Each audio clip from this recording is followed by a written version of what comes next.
വിവാദങ്ങൾക്കിടെ ആ രാഷ്ട്രീയ പ്രതിരോധം ആരംഭിച്ചു കഴിഞ്ഞു. കിഫ്ബിയുടെ നേട്ടങ്ങൾ എണ്ണിപ്പറഞ്ഞാണ് മുഖ്യമന്ത്രി പിണറായി വിജയൻ പ്രചരണത്തിനിറങ്ങുന്നത്. കിഫ്ബി പദ്ധതിയിലൂടെ കേരളത്തിൽ വലിയ വികസനം കൊണ്ടുവരാനായി നാടിന്റെ പശ്ചാത്തല സൗകര്യ വികസനത്തിന് സാമ്പത്തിക സ്രോതസ് കണ്ടെത്തുന്നതിനായാണ് കിഫ്ബി രൂപീകരിച്ചതെന്നും മുഖ്യമന്ത്രി ദുബായിൽ പറഞ്ഞു. പ്രവാസി സംഘടനയായ ഓർമ്മയുടെ നേതൃത്വത്തിൽ സംഘടിപ്പിച്ച കേരളോത്സവം ഉദ്ഘാടനം ചെയ്ത് സംസാരിക്കുകയായിരുന്നു മുഖ്യമന്ത്രി.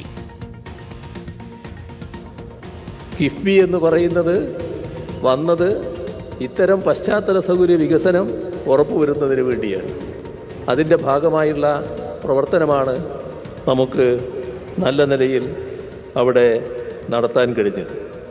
ഇപ്പോൾ നമ്മൾ പരിശോധിച്ചാൽ പശ്ചാത്തല സൗകര്യ വികസന രംഗത്ത് നേരത്തെ 90,000 കോടി രൂപയിൽ പരം രൂപ കിഫ്ബി മുഖേന കേരളം ചെലവിട്ടിരിക്കുന്നു. ഇതുവരെ നേരത്തെ പറഞ്ഞ 44,000 കൂടി ചേർത്താൽ ഏകദേശം 1.5 ലക്ഷം കോടിയോളം രൂപ പശ്ചാത്തല സൗകര്യ വികസനത്തിനായി നമ്മുടെ നാട്ടിൽ ഈ 10 വർഷക്കാലം കൊണ്ട് ചെലവഴിക്കാൻ നമുക്ക് കഴിഞ്ഞിരിക്കുന്നു എന്നതാണ് കാണാൻ നമുക്ക് സാധിക്കുക.